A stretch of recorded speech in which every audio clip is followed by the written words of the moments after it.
Thank you, Mr. Mayor, Council. Just a brief presentation for you this evening.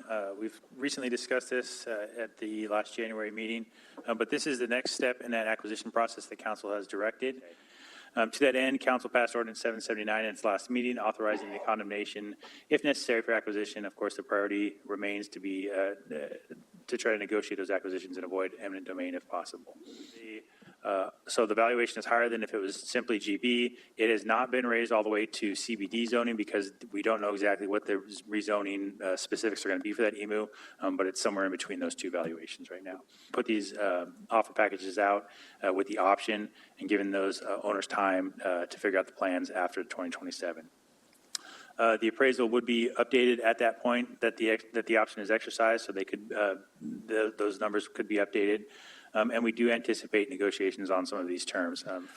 Importantly, I'll highlight that the values on the previous slide do not include the required relocation costs. That would put the total estimated cost for the acquisition and relocation at about $16 million. Councilmember Best-Campbell. So this is the first time that the public has seen the number that we've known for some time. It's not 6 million, it's 16 million. There's a lot of ifs. We would like to get grants. Yes, they're not guaranteed. We would like to have a deal with NPRSA, but we don't know it yet. We would like to have the pool here. We would like the levy to go through. My concern here is that we're putting the cart before the horse. Eminent domain is a process that can take however long we need it to take. We've got all of the mechanisms in place here. Saying yes tonight means not that it's going to be $16 million, but that it'll be renegotiated at the time that we do want to buy the site. And that won't be $16 million because of all the development going on in EMU is going to increase the price. This is an open-ended amount of money here. And to say, I think that there is enough concern budget-wise that we couldn't approve a $5,000 speed bump in the last budget, but we're going to dig deep and find another $10 million for land. And I think, yes, if you ask people, would you like something fabulous and wonderful? The answer is always going to be yes. But now is the first time we're seeing a price tag, and we don't know the additional costs that are going along with it. I would be much more comfortable finding out what an NPRSA levy would look like for the community. I would be more comfortable understanding what are we looking at in terms of appreciation of that property? How much more money are we talking about? Because there is a potential in which we don't get one or both of those grants, and that $8.5 million becomes our responsibility. Yes, we can afford to buy the land. Yes, we have savings. But again, if we told a neighborhood you get gravel as opposed to a sidewalk and no speed bumps for want of less than $1 million, to turn around and say, but we're going to cough up $10 million for this is insulting. People have asked for things that they haven't gotten. But now we're talking about spending this kind of money that's not guaranteed. And I am not anti-pool. I am not anti-community center. I am anti-spending money that we don't have to. Why should we, as the smallest community, pay the lion's share of land costs where everyone else gets to enjoy the pool with a lower property tax because we paid for the majority of the land? We don't know if that is going to be included in anything. We haven't had these conversations. So I would like us to pause on this until we've had more conversations with the NPRSA before we can have a little bit more clarity before moving forward. It doesn't hurt us. This isn't time sensitive. So why don't we just pause and get a little bit more clarity so that we have the answer to provide people with? Because I can't justify $10 million here, but a 5,000 speed bump is too much for our budget. Councilmember Taylor. What is the likelihood that we'll be selecting this, say, next year or this year for an acquisition? Is it a quick process? Under this proposal, the council would have the option to exercise the purchase of those properties. And it could do so anytime at its discretion between now and when that option period expires. Right now, drafted is beginning of 2027. That gives you 2 years to, for whatever variety of reasons council would need, to be comfortable with moving forward with that acquisition or not. right? So that gives time for the grant process, at least in 2025, to unfold, and we'd have a better idea of that. It gives time for NPRSA to go through their evaluation process and potentially even their levy process to know whether that levy is going to pass. That they've talked about, at least tentatively, and we don't control that group, but tentatively they've talked about trying to run that in 26. So if we had till the beginning of 27, that gives us time is our most important piece at this point. So we wouldn't be ready for this at the end of this year?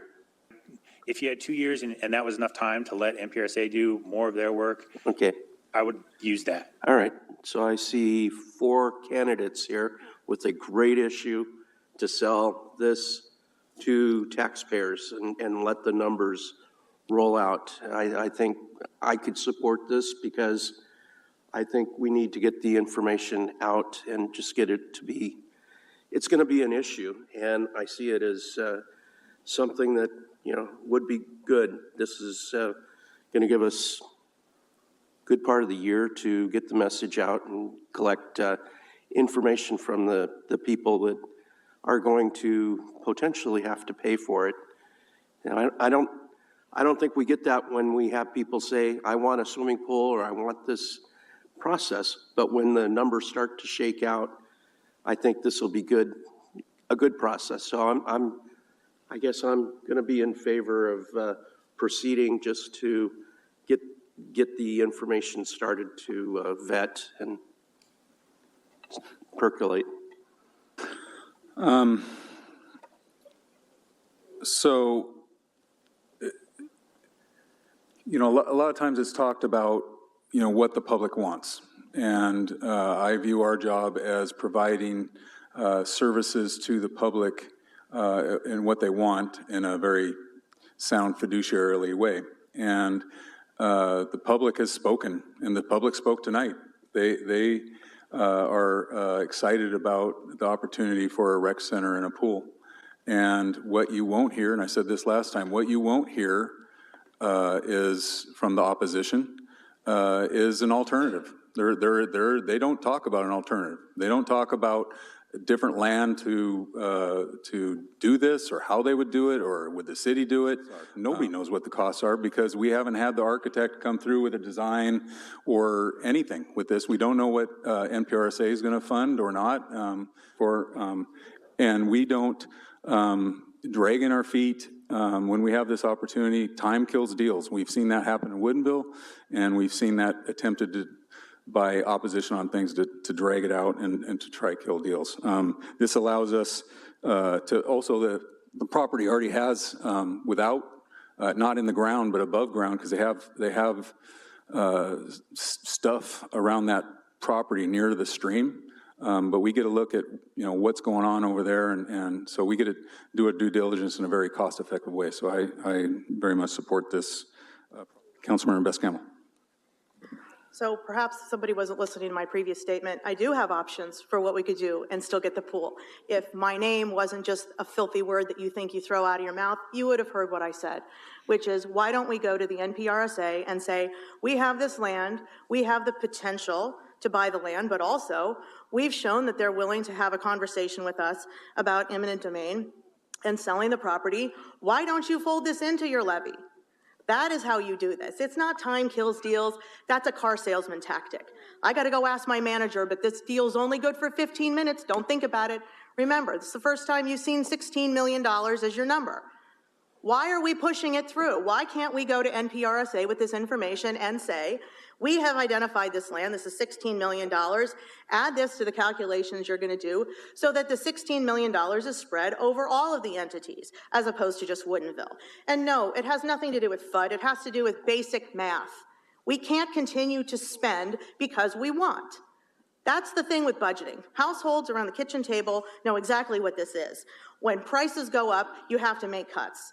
The state is in a deficit. We're foolish to think that we wouldn't be. This is my view, which, yes, it's not FUD, it's called math, it's called a plan. Why don't we take this to NPRSA?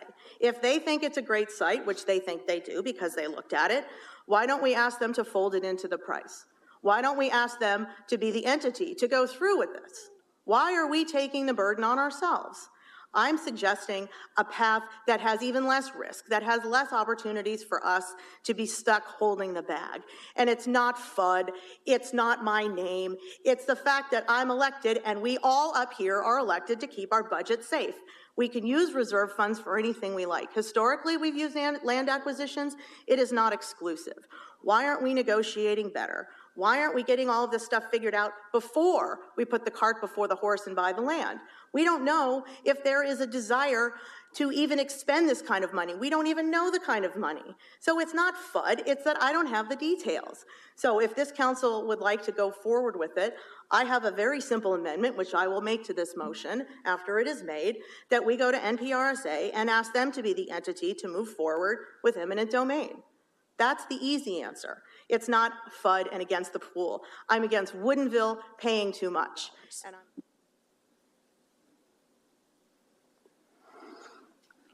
Councilman Martin. Just provide a couple of things. The NPRSA's funding model at this point does not support taking over land acquisition. It does not support running an eminent domain process. They are extremely small and lean organization at this time because that is the scope of their work under their current levy. In order for them to grow and take on this new task, they will have to pass a new levy to support this. Are we ready for a motion? I move to approve the offer packages for acquisitions of the KPM, White Scarver, and Gonzalez properties as they are enumerated in the original motion. Councilmember Best-Campbell.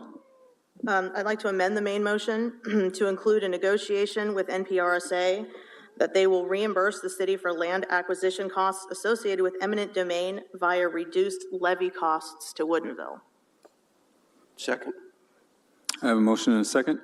Councilmember Best-Campbell, you have the floor. I'd like to put in a little bit of guardrails in case it wasn't clear before. I don't want Woodinville paying the privilege of having the pool here. We're already the selected site, whether we were going to buy it or not. This is the selected site. I want to make sure that if we spend this money now, they slice it off of the property tax that the levy will provide us. That way, we're paying the money now, and then for 10 years, we would pay a reduced property tax levy fee. This is about getting a better deal for Woodinville. This is about finding a way to tell NPRSA, sure, we're going to do this for you, but so you know, any language that involves giving this land to the NPRSA will necessarily require a reduction in the property levies that we pay. I don't think Woodinville needs to pay 3 times for it.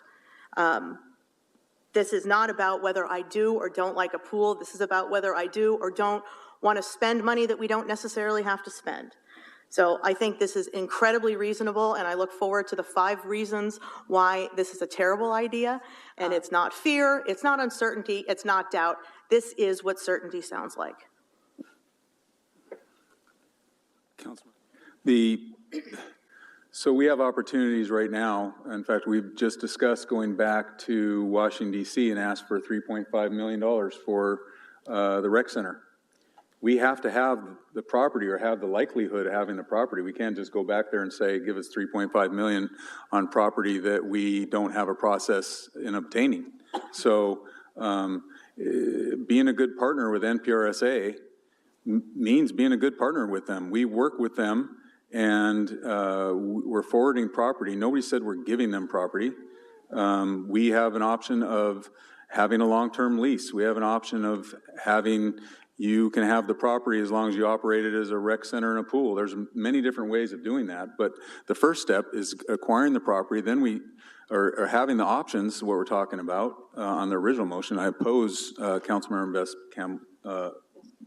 Rachel Best-Campbell's amendment because that doesn't allow us to go to the county and talk about, hey, we want to take advantage of the $5 million that you're talking to us about getting. We can still negotiate with NPRSA on what how the deal's structured or how the levy's structured. First thing is we need to have the option of the property so that we can pursue all those things. And then we also need to be able to get on the property and discover if there is any environmental problems in the ground or otherwise before we can do anything else. So I oppose the amendment, and I support the initial motion. Any other discussion? Councilmember Best-Campbell. So the point of making motions is not just to be argumentative, as this council's wont to say. I push because ultimately, every once in a while, you make a mistake and agree with me. God forbid. This is not about I hate the property. It's not about fear. It's not about adversarial anything. This is about pushing and bringing to bear the concerns I have. And they shouldn't be dismissed because I don't bring them up to be dismissed and I don't bring them up to be argumentative. I bring them up so that it is understood we need to be asking for more. And I will continue to push. This is a fine idea. I just don't think we need to pay as much money for it. I don't think we need to leave everything up for chance. And I will continue to push that we negotiate harder. We aren't partners with anybody. We do what people tell us. We've had Bothell City Council members tell us we should build this pool. They don't live here, and it's not their $16 million. So my push is for people who are in Woodinville and who don't necessarily want to be left hanging in the bag. So I'm going to continue to push for all of the ways that we can reduce the cost for Woodinville, because that's what we deserve. We have money, not because we spend it, but because we choose to save it, and we go forward and we do things with a thoughtful process. So yeah, I am pushing forward, and I am gonna push that NPRSA needs to give us more assurances. And if this council doesn't want to codify it, then the next time we bring it up will be the next time that I bring it up. So don't vote for this. I knew I would come up with 5 reasons why not. Let's go on to the main motion, and much to your chagrin, I support the pool. Because I like the pool, but I also like the fact that Woodinville shouldn't have to pay for absolutely everything. Happened. As I'm sitting here thinking about kind of the conversation, I understand Councilmember Best-Campbell's point about trying to minimize that burden to the city, to Woodinville, but I don't think that's invalid, but I also don't think it's invalid. It's a timing conversation. So we can have, we should, and I would argue must have that conversation about what that partnership with NPRSA looks like eventually, where we brought that land to the table, because I think, as the mayor mentioned, there are many ways that could look. And we can certainly, and we should have that conversation and decision made by council before we were to exercise that option, right? That this is the beauty of getting some time to go through that. There are, as has been pointed out, multiple conversations that need to be had. What that partnership looks like, is the levy going to pass? Are we going to get these grants? All those pieces need to be worked out. What we're talking about tonight is the option to get time to have those conversations before a final decision is made on how much money we actually need to spend on this. Let's have a roll call vote on the amended motion, please. Councilmember Evans? No. Councilmember Edwards? No. Councilmember Best-Campbell? Yes. Mayor Millman? No. Councilmember Arndt? No. Councilmember Taylor? Yes. Deputy Mayor Randolph? No.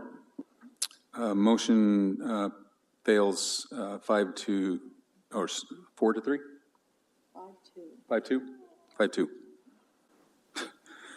You're a piece of work. Can